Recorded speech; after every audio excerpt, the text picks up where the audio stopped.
Hey student, today we will continue our theme for thinkers, beliefs and buildings.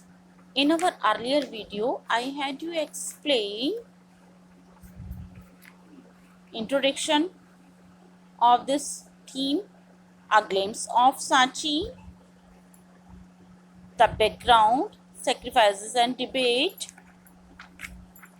beyond worldly pleasure, the message of Mahavira. Today, I will take topic 5, the teachings of the Buddha. The Buddha's teachings have been reconstructed from the stories found mainly in the Sutra Pitaka. Although some stories describe his miraculous power, others suggested that the Buddha tried to convince people through reasons and persuasion rather than through or displays of supernatural power. अब यहाँ पर महात्मा बुद्धा की teaching को reconstruct करते हुए हम उसकी different उनकी स्टोरी जो हमने सूत्र पिटक में पाई हैं उनके बारे में डिस्कस करेंगे। यद्यपि उनकी स्टोरीज को एक मारिकल या जादुई पावर के रूप में डिस्क्राइब किया गया है और उससे लोगों को या दूसरों को सजेस्ट किया गया कि बुद्धा ने कोशिश की लोगों को एक समझाने की या उनको कन्विंस करने की कोशिश की अपनी सुपरनेचुरल पावर के द्वारा। और यहाँ पर एक एग्जांपल दिया जाता है, when A grief stricken women whose child had died came to Buddha, the gently convinced her about the inevitability of death rather than bring her son back to life। यहाँ पर बुद्धा के पास एक दुखी या पीड़ित वुमेन अपने मरे हुए बच्चे को लेकर आती है और उनके पास रखकर उनकी जादुई ताकत या उनकी शक्ति को आजमाने के लिए कहती कि उनके बेटे की जीवन को वापस ला दें। तो इस तरह की स्टोरीज यहाँ पर बहुत सारी स्टोरीज ऑर्डिनरी पीपल्स के द्वारा दी गई हैं ताकि लोग इजीली उनको समझ सकें। According to Buddhist philosophy, the world is transient and constantly changing. It is also soulless, as there is nothing permanent or eternal in it. Buddhist के अकॉर्डिंग या बुद्धिस्ट फिलोसफी के अकॉर्डिंग ये वर्ल्ड या ये संसार जो है एक ट्रांजिएंट है, परिवर्तनशील है। हर वक्त यहाँ पर चेंज होता रहता, परिवर्तनशील है। और जो हमारी आत्मा है वो भी परमानेंट नहीं है, वो भी चेंज होती रहती है, वो भी परिवर्तनशील है। Within this transient sorrow is intrinsic to human existence. It is by following the path of moderation between severe penance and self-indulgence that human being can rise above these worldly troubles. यहाँ पर different moderation के द्वारा बताया गया है कि उपदेश दिए गए हैं कि हम अपना आत्म परीक्षण करके इस संसार की परेशानियों से मुक्ति पा सकते हैं। In the earliest forms of Buddhism whether और not God exist was irrelevant. जो यहाँ पर जो पहले बुद्धिज्म के द्वारा गया कि भगवान का जो अस्तित्व है वो भी परमानेंट नहीं है। The Buddha regarded the soul world as the creation of human rather than of divine origin. Therefore, he advised King and Gayapati to be human and ethical. Individual effort was expected to transform social relation. The Buddha emphasized individual agency and righteous action as the means to escape from the cycle of rebirth and attain self-realization and nirvana, literally the extinguishing of the ego and desire, and thus end the cycle of suffering for those who renounce the world।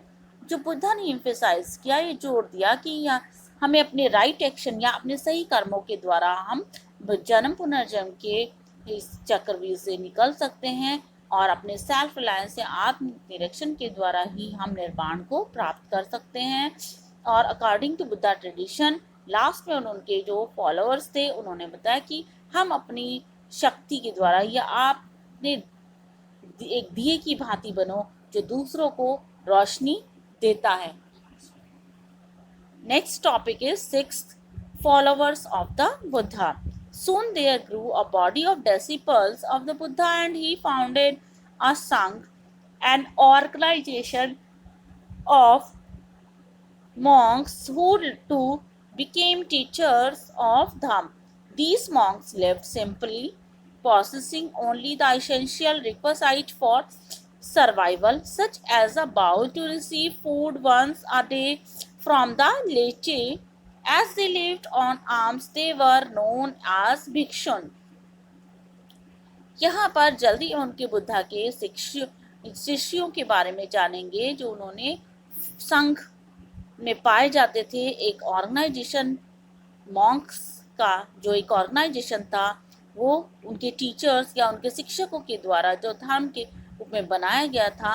ये जो monk थे simple जीवन जीते थे और अपने जीवन को जीने के लिए या जो अपनी जरूरतों को पूरा करने के लिए एक बाउल लेकर पूरे दिन भिक्षा मांगकर लाते थे और उस भिक्षा से भिक्षु से अपना जीवन यापन करते थे। इन्हें भिक्षुन के रूप में जाना जाता था। Initially only men were allowed into the sangha but later women also came to be admitted. Starting में या शुरुआत में जो वास्तव में इस संघों में वुमेन को एडमिट नहीं किया गया था, लेकिन बाद में इन वुमेन्स को भी परमिशन दे दी गई। According to Buddhist text this was made possible through the meditation of Ananda, one of the Buddha's dearest disciple who persuaded him to allow women into Sangh।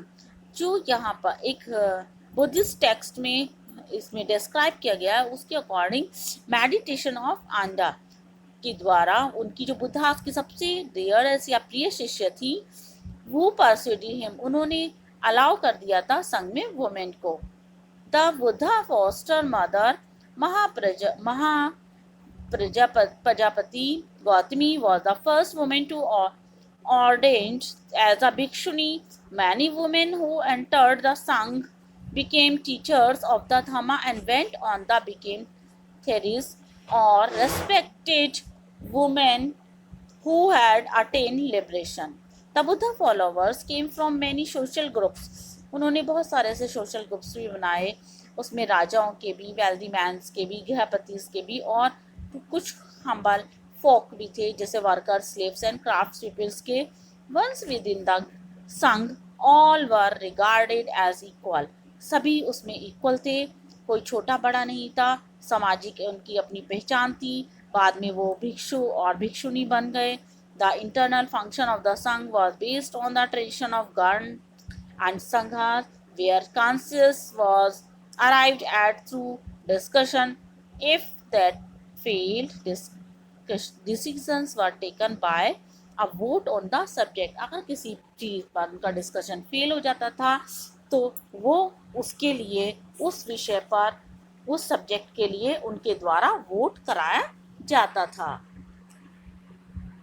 The त्रिगथा, अब इसमें यहाँ पर बुद्धिस्ट टेक्स्ट सूत्र पिटक में जो वर्सेस हैं कलेक्ट किए गए भिक्षुस के द्वारा कलेक्ट किया गया है उनको उसमें बताया गया है। इसमें भी एक आपको इस स्टैचू में दिखाया गया है कि एक वुमेन है जो वाटर कैरियर है और उसका पोर्ट्रेट इसमें इस पिक्चर में आपको शो किया गया है। Next source 7 is rules for the monk and nun. Monks and nuns के द्वारा लिए भी कुछ स्टार्टिंग में रूल्स रेगुलेशन बनाए गए थे।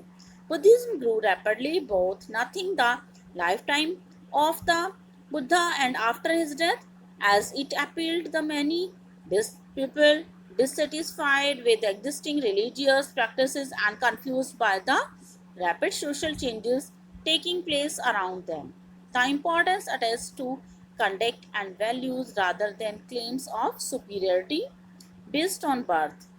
जो इम्पोर्टेंस थी कुछ वैल्यूज थी वो कंडक्ट की गई थी, उनको मतलब जन्म के आधार पर सर्वोच्च जो वर्ण थे उनको निर्धारित किया गया था, एम्फसाइज किया गया था उनके ऊपर। मेटाफेलो feeling and karuna, compassion, especially for those who were younger and weaker than oneself. जो यंगर थे उनके बारे में बताया गया था, और वीकर जो वीक थे, कमज़ोर थे अपने आप में, were ideas and true men and women to Buddhist teaching. Buddhist teaching में उनको सभी को उनके बारे में बताया गया था।